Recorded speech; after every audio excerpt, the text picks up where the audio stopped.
In this video, we look at 5 amazing stories of human survival.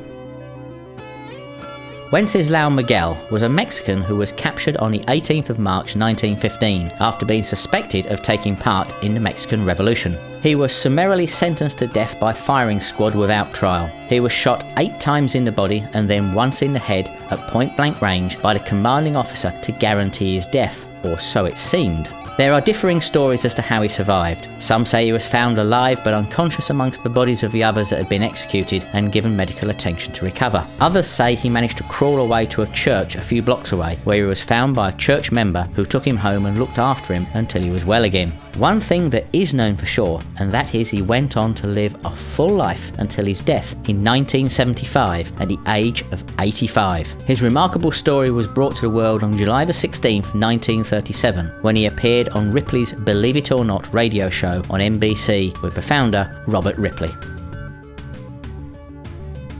On Christmas Eve 1971, 17-year-old Juliane Koepcke boarded the Lansa Flight 508 bound from Lima in Peru to Pucallpa, also in Peru, with her mother, Maria Koepcke. They were returning home for Christmas to see her father, Hans-Willhelm Koepcke, at the nature reserve which he had founded a few years earlier. The plane, a Lockheed Electra turboprop, took off and about 40 minutes into the flight entered a violent thunderstorm. Juliane Koepcke said that there was a lot of turbulence and lightning, and after about 20 minutes the plane was struck by lightning which set fire to the right-hand engine. The Lockheed turboprop wasn't built to fly in strong turbulence, and due to its very rigid wings, shortly after the lightning strike, the right-hand wing and part of the left wing broke away from the plane. The plane then broke into 2 pieces.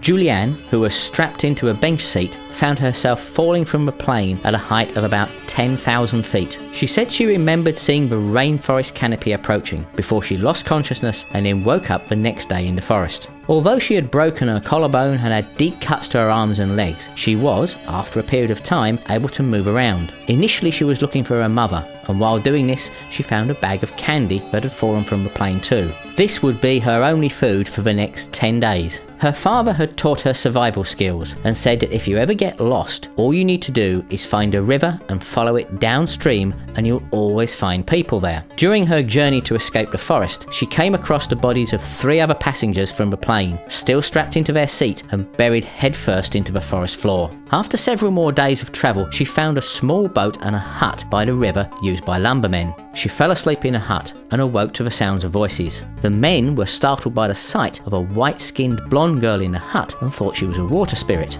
She managed to tell them in Spanish what had happened, and they took her to a lumber village further down the river. From here, a local pilot volunteered to take her to a hospital in Pucallpa, run by missionaries, where she was reunited with her father. He then went on to help with the search parties to locate the crash site. It was later found out that up to 14 of the passengers had survived the crash and the fall to the forest, including her mother Maria. However, they had all died over the following days whilst awaiting to be rescued due to the severity of their injuries. When it comes to the great explorers of the Antarctic, most people will think of Scott, Shackleton and Amundsen, but one of the most amazing survival stories comes from the Australian explorer Douglas Mawson. Mawson set off on his expedition at the end of 1911, when Scott and Amundsen were racing to the South Pole. In fact, Scott had asked Mawson to join him on his ill-fated Terra Nova expedition, but he turned it down to lead his own expedition to map an unexplored area of the Antarctic continent. Mawson had worked as a geologist with Scott's rival Shackleton between 1908 and 1909. Mawson was also in a 3-man team which was the first to reach the Earth's magnetic South Pole. The expedition stayed through the Antarctic winter of 1911 at a camp at Cape Denison, which Mawson described as the windiest place on Earth, where the average wind speed was 50 miles an hour and with gusts of up to 200 miles an hour. When the 3-man team of Douglas Mawson, Xavier Mertz and Lieutenant Belgrave Ninnis started, they had 5 weeks of excellent progress. However, the first disaster struck whilst crossing the Ninnis Glacier. Mawson was on the sledge, with Mertz on skis and Ninnis jogging alongside the second sled. It was at this point when Ninnis fell through a snow bridge into an unseen deep crevasse. The party's 6 best dogs, most of the rations, their tent and other essential supplies fell into the massive crevasse. Mertz and Mawson spotted 1 dead and 1 injured dog on a ledge 165 feet below them, but Ninnis was never seen again. After a brief service, Mawson and Mertz turned back immediately, and with just 1 week's provisions for a 4-week journey for 2 men and no dog food for the huskies, they were forced to sacrifice the remaining sled dogs to feed themselves and the other dogs. This, ironically, only made things a lot worse. The men's condition quickly worsened, with Mertz, once a champion skier, rapidly deteriorating with skin, hair and nail loss, diarrhea, and finally falling into madness. Mertz suffered further seizures before falling into a coma and dying on the 8th of January 1913. It wasn't known at the time, but husky liver contains very high levels of vitamin A, which affected both men adversely, but Mertz more so because he ate more of the livers. Mawson continued the final 100 miles, but he too fell through the lid of a crevasse, but was saved by the harness attached to his sled, which was wedged in the ice above him. Though weak and frostbitten, he managed to climb out of the crevasse and finally made it back to Cape Denison, only to find he was just 2 hours late for the boat which had set off after thinking the men had been lost. Luckily, 6 men had stayed behind to look for the missing party, so Mawson was forced to stay a second winter until the ship could return in the following spring. Mawson returned to Australia and years later was knighted and went on to lead other Antarctic expeditions. He died at the age of 76 in 1958. The 28th of July 1945 was meant to be the last day of work for Betty Lou Oliver at her job as an elevator operator in the Empire State Building, but it turned out to be almost her last day on Earth. That Saturday morning, William Franklin Smith Jr. was piloting a B-25 bomber on a routine personnel transport mission from Bedford Army Field to Newark Airport, New Jersey, when he became disoriented in thick fog and turned left instead of right when passing the Chrysler Building.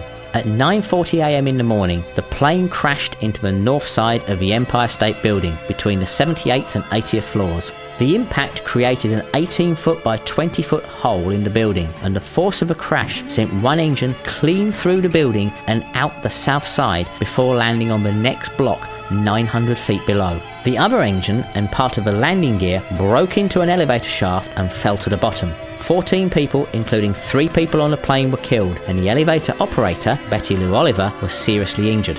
When rescuers reached Betty, they put her in the elevator to get medical help, but what they didn't know was that the engine that had gone down the lift shaft had cut many of the cables, so when the doors shut, the elevator car plunged 75 stories, or approximately 1,000 feet, to the bottom of the lift shaft into a sub-basement. The lift was saved from a sudden and devastating stop by the huge coils of cable at the bottom of the shaft, which had fallen after being cut by the engine. Betty survived the fall in the elevator car, but had to be cut from the wreckage, and despite having a broken back and legs, she fully recovered from her double escape from death within 8 months, and went on to have 3 children and 7 grandchildren.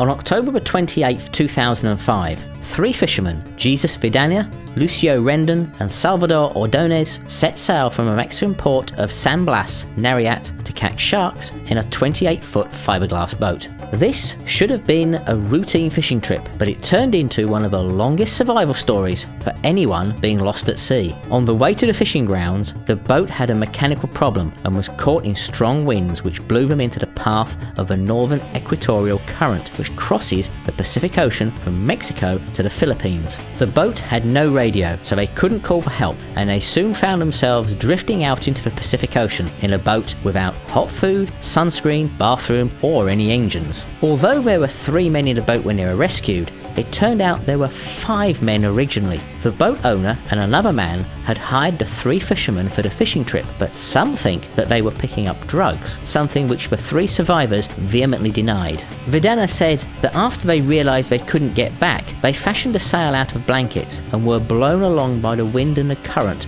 westwards. They were eventually picked up by a Taiwanese tuna fishing vessel on August 9, 2006, over 9 months later near the Marshall Islands, and approximately 5,500 miles from where they started out on the other side of the Pacific Ocean. They said that they had survived by catching fish, turtles and seabirds, which they ate raw, and as it rained almost every day, they had fresh water to drink. The 3 survivors said that the 2 men that had hired them, including the boat owner, couldn't eat the raw food, and they were constantly sick, and they had eventually starved to death within a couple of months of being at sea. When the men were rescued, they were very thin and hungry and suffering from exposure to the sun and salt water, but otherwise they were healthy. The men returned to Mexico as heroes and were reunited with their families. After a period of recovery and undaunted by their ordeal, they returned to their lives as shark fishermen. Thanks for watching, and I hope you enjoyed the video. If you did, then don't forget to please thumbs up and subscribe for more, and if you have any ideas for videos you'd like to see, then please let us know in the comments below.